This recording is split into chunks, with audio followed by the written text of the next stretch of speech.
বিবাহের সুন্নত পদ্ধতি নিয়ে আলোচনা করতে গেলে তো অনেক দীর্ঘ আলোচনা করতে হবে, সে সুযোগ নেই। আমরা সংক্ষেপে শুধু কয়েকটা পয়েন্ট বলতেছি। নাম্বার 1, বিয়ের ক্ষেত্রে সর্বপ্রথম যে বিষয়টি দেখতে হবে তা হলো পাত্র পাত্রী উভয় পক্ষ দিনদারিতাকে সব কিছুর উপর অগ্রাধিকার দিয়ে আগানোর চেষ্টা করবে, ধার্মিকতাকে।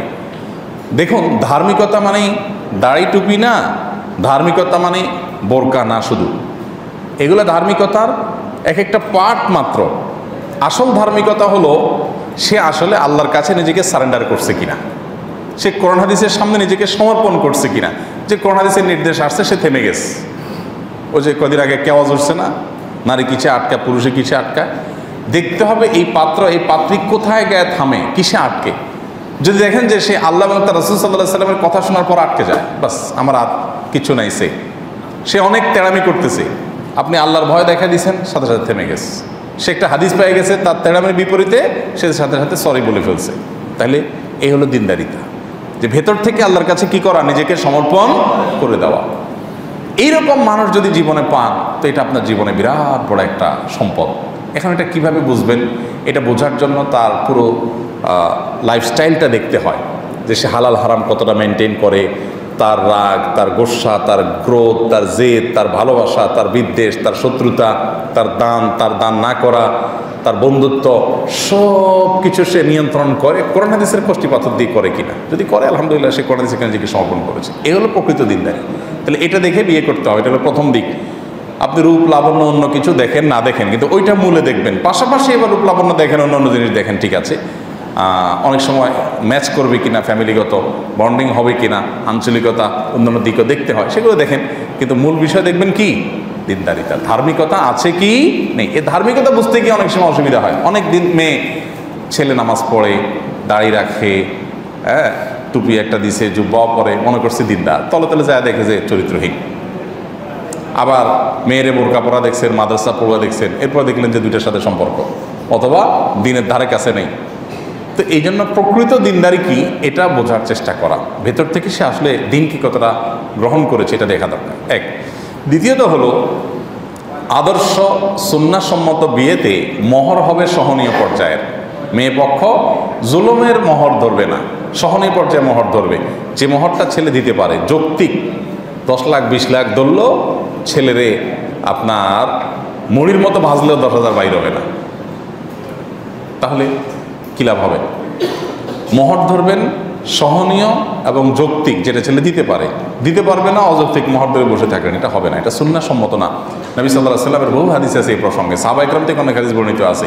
ইন্না আযমান নিকাহে বারাকা আইসারুহা মাউনা, যে বিয়ের খরচ কম হয়, মহরের পরিমাণ সহনীয় হয়, সহনীয়, কম বলতে সহনীয়, কম না, সহনীয়, সে বিয়ে বরকতময় বেশি হয়। এই জন্য আজকাল দেখবেন যে মহরের ফিগার বিশাল বড় বড়, কিন্তু বিয়ে টিকে না, তাই না? মানে মনে করে যে বেশি মহর ধরলে বিয়ে টিকবে, আরও টিকে কম বরং। এই জন্য মহর সহনীয় হওয়া দরকার। 2। 3 নম্বর হলো যৌতুক মুক্ত বিয়ে করা। যৌতুক ছেলে চায় না, মায়ে চায়, বাপে চায়, চাচা চাচিরা খোঁচায়, প্রতিবেশীরা বলে, এলাকাবাসীরা বলে, এই জন্য ছেলে অনেক সময় চুপচাপ থাকে। এক্ষেত্রে স্ট্রং হওয়া যে না, যৌতুক চুল পরিমাণ যৌতুক আসতে পারবে না, যৌতুক মুক্তই হতে হবে বিবাহ। এই দেশে যৌতুকের যে অভিশাপ, এটা এদেশের রগে রগে, শিরায় উপশিরায় ছিল এদেশে। কারণ যে হিন্দুদের মধ্যে এবং কোনো কোনো আমাদের পার্শ্ববর্তী ভারতের আপনার কোনো কোনো অঞ্চলে তো এমনও আছে যে আপনার মেয়ে হয়েছে মানে তাকে বিয়ে দেওয়া হলো একটা জীবনের সবচেয়ে কঠিন কাজগুলোর একটা। এত গহনা দিতে হয়, টাকা দিতে হয়, যৌতুক দিতে হয়। তো সেই সমস্ত তাদের প্রথাগুলো আমাদের মধ্যে এমনভাবে এসে গেছে যে মুসলমানরাও যৌতুক নির্ভর হয়ে গেছে। এই দেশকে যৌতুক মুক্ত করার পেছনে প্রধান এবং বলতে পারি একমাত্র অবদান হলো আলেম ওলামাদের। ওলামা একরাম ওয়াজ মাহফিলে, মিম্বরে যৌতুকের বিরুদ্ধে যেভাবে সংগ্রাম করেছেন, সেই সংগ্রামের ফসল হিসাবে যৌতুক আলহামদুলিল্লাহ এদেশ থেকে অনেকটাই চলে গেছে। নামকো আছে, যেটুকু আছে এটুকুও চলে যাবে। ওলামাদের এরকম আরও বহু অবদান আছে সমাজ সংস্কারে, সেগুলো হয়তো সেকুলাররা স্বীকার করে না বা ইসলাম বিদ্বেষীরা স্বীকার করে না, কিন্তু তাদের বিবেককে জিজ্ঞেস করলে তারা দেখবে যে ওলামা একরামের এরকম আরও বহু অবদান আছে। এই যৌতুক মুক্ত বিয়ে হতে হবে। তাহলে 3 নম্বর, আদর্শ মাস্তন বিয়ে হতে হবে কি মুক্ত? যৌতুক কিন্তু শুধু খাট পালং আর টাকা পয়সা যৌতুক না, আজকাল খাবারও যৌতুকের অন্তর্ভুক্ত। খাবার কিরকম? মেয়ের বাপের বাড়িতে, শ্বশুর বাড়িতে এক গাদা মানুষ নিয়ে যায় খেয়ে আসলেন, এটা হলো খানার যৌতুক। বুঝেন নাই? আপনি টাকা পয়সা নেন না, খাট পালং নেন না, কিন্তু 200-300 লোক নিয়ে যায় বেচারার বাসা খেয়ে আসলেন। বেচারা সুদের টাকা নিয়ে বিভিন্নভাবে লোন করে আপনার 200 মেহমান খাওয়ান লাগতেছে, 300 মেহমান খাওয়ান লাগতেছে। খুশি হয়ে তার আছে অডেল, সে নিজেরা এমনি মেহমান খাওয়াবে, আপনারও কিছু খাওয়াইলো, সেটা ভিন্ন বিষয়, কিন্তু এটা বন্ধ হওয়া উচিত। এই রসনটাই বন্ধ হওয়া উচিত। মেয়ে বাবার কোনো খাওয়ান নাই, খাওয়ান হবে ছেলের। তো সেখানে এই বরযাত্রী নামক বদযাত্রা, এটা বন্ধ করতে হবে। এটা বদযাত্রী না, এটা কি? বদযাত্রী। এই বদযাত্রী প্রথা যদি আপনি বন্ধ করতে পারেন এবং যৌতুক মুক্ত বিয়ে করতে পারেন, তাহলে আদর্শ সুন্নাহসম্মত বিয়ে হলো। নাম্বার 4, সুন্নাহসম্মত বিয়ের জন্য পর্দা নিশ্চিত করা জরুরি, এবং সেটা মেয়ে দেখা থেকে নিয়ে বিয়ের আনুষ্ঠানিকতা শেষ হওয়া পর্যন্ত সকল ক্ষেত্রে পর্দা লঙ্ঘন হয় আমাদের সমাজে কম বেশি। বিশেষ করে অনেক লোক আছে নামাজ কালাম পড়ে, নিজেরা পর্দা করে, বিয়ের সময় বলে যে আর বিয়ের সময় একটু আধটু না করলে হয় নাকি, আর বিয়ের সময় একটু আধটু করা যায়। মুসলমানের জীবনে একটু আধটু বলতে 20 কি একটু আধটু খাওয়া যায়? কি বলেন? কারেন্টে একটু আধটু হাত দেওয়া যায় ডাইরেক্ট লাইনে? তাইলে হারাম হারাম, সেটা একটু আধটু বলতে কোনো কিছু নাই, কখনো করা যায় না। তো এই জন্য মেয়ে দেখতে যাবেন, সেখানে আপনার দুলাবাইরে মেয়ে দেখাবেন, আপনার বন্ধুবান্ধব নিয়ে মেয়ে দেখতে যাবেন, পর্দাহীনতা জায়েজ নেই।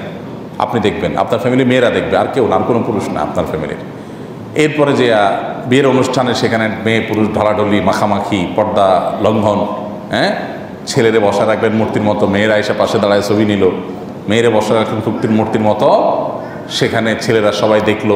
বিয়ে করলেন আপনি, মোহর দিলেন আপনি, মেয়েটারে সাজায় গোজায় প্রদর্শন করে দেখতে দিলেন সবাইরে। কত বড় নির্বুদ্ধিতা বলেন! এটা কোনো কথা?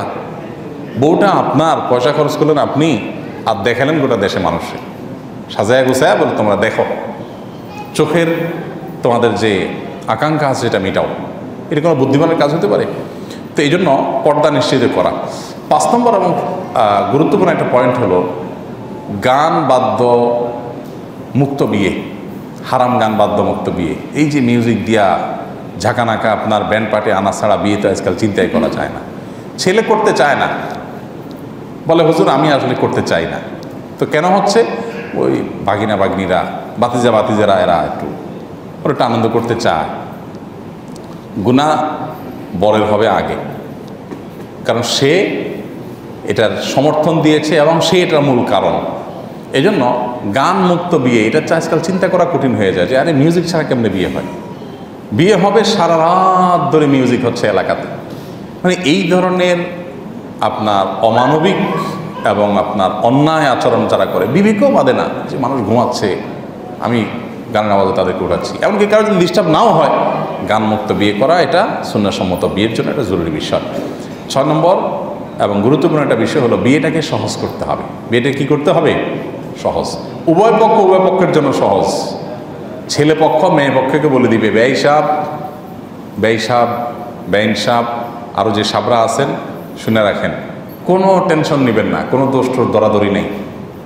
বাস আপনারা আপনাদের মতো চেষ্টা করবেন ভালো করার, আমরা আমাদের মতো চেষ্টা করবো ভালো করার। বিয়েতে দোষ দরাদরি এত বেশি হয়, এটা হয়েছে কেন, ওইটা খাইছে কেন, এটা এদিক বাঁকা হয়েছে কেন, ছেলের পক্ষ মেয়ের সাজার মধ্যে এইটা দিল না কেন, ওই আইটেম বাদ হইল কেন, ছেলে বাঁকা হয়ে বসছে কেন, সোজা হয়ে বসছে কেন, এই কথা বলছে কেন, ছেলের বাপে দেরি করছে কেন, মেয়ের বাপে কথা ঠিক রাখে, এই রে বাপ রে বাপ, অমুকরে আগে বলছে কেন, তমুকরে পরে বলছে কেন। মনে করেন দাওয়াত দিছেন, তো দোষ ধরবে, দাওয়াত দিছেন সেই কবে বলে রাখছেন আর একটু মনে করার নাই, আবার মনে করাইছেন, দোষ হবে যে ভাই বলছেন তো একবার, এতবার বলার তো কিছু না, একটা বিয়া আর বলেন নাই তো কথাই নেই, ভাই বলেনই নেই, আমাদের মানুষ মনে করে।